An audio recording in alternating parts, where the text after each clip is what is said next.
ओम शांति। आज की मुरली 21 जुलाई 2025।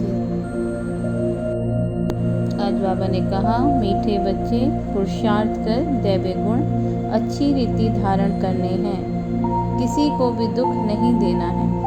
तुम्हारी कोई भी आसुरी एक्टिविटी नहीं चाहिए।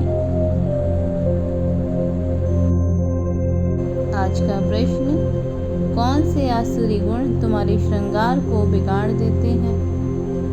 उत्तर, बाबा ने कहा, आपस में लड़ना, झगड़ना, रूठना, सेंटर पर धर्मचक्र मचाना, दुख देना, ये आसुरी गुण हैं जो तुम्हारे श्रृंगार को बिगाड़ देते हैं। बाबा कहते हैं, मैं तुम बच्चों का इतना दैवीय गुणों से श्रृंगार करता हूँ, ये गुण हैं वो सब श्रृंगार को बिगाड़ देते हैं। तो हमें ध्यान रखना है कि हमें सदा ही दैवीय गुणों को धारण कर रखना है। बाबा ने कहा, जो बच्चे बाप का बन करके इन आसुरी गुणों का त्याग नहीं करते हैं, उल्टे कर्म करते हैं, उन्हें बहुत घाटा पड़ जाता है। हिसाब ही हिसाब है। बाप के साथ धर्मराज भी है। पिक्चर में भी आसुरी गुण के रूप में एक व्यक्ति को दिखाया है जो काले कपड़े पहना हुआ है और वो श्रृंगार को बिगाड़ रहा है।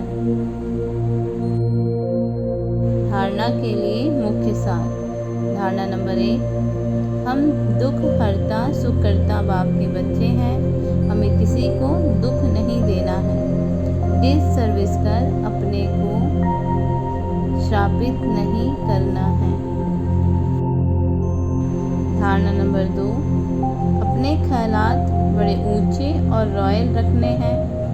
रहम दिल बन सर्विस पर तत्पर रहना है।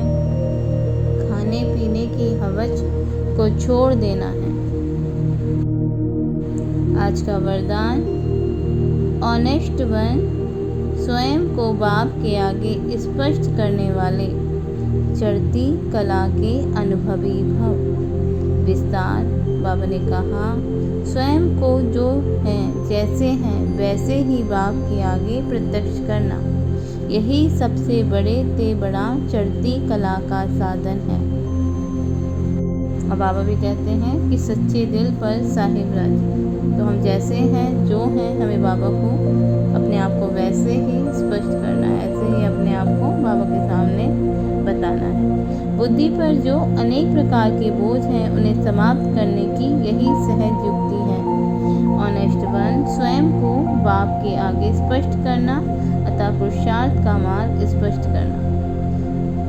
कभी भी चतुराई से मनमत और परमत के प्लान बनाकर बाप व निमित्त बनी हुई आत्माओं के आगे कोई बात रखते हो तो ये ऑनेस्टी नहीं। ऑनेस्टी अर्थात जैसे बाप जो है जैसा है बच्चों के आगे प्रत्यक्ष है, वैसे बच्चे बाप के आगे प्रत्यक्ष हों। स्लोगन, सच्चा तपस्वी वह है जो सदा सर्वस्व त्यागी की पोजीशन में रहता है। अव्यक्त सारे संकल्पों की शक्ति जमा कर श्रेष्ठ सेवा के निमित्त बनो।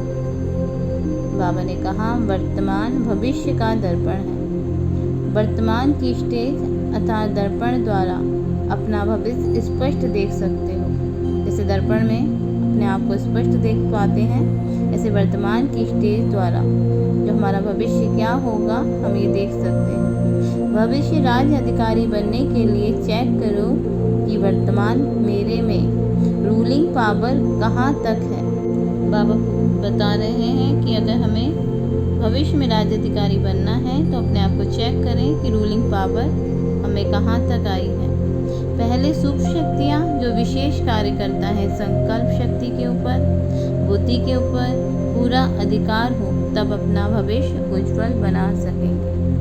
बाबा समझा रहे हैं कि अगर हमारा यहाँ पर हमारी सूक्ष्म शक्तियों पर रूलिंग पावर है तभी हम अपना भविष्य का राज अधिकार ले सकेंगे। अच्छा, ओम शांति। मुरली को याद करने के लिए दिन में कई बार मुरली को चित्रों के साथ देखें और फिर बुद्धि से रिवाइज करें कि बाबा ने चित्रों के बारे में हमें क्या बताया। अच्छा, ओम शांति।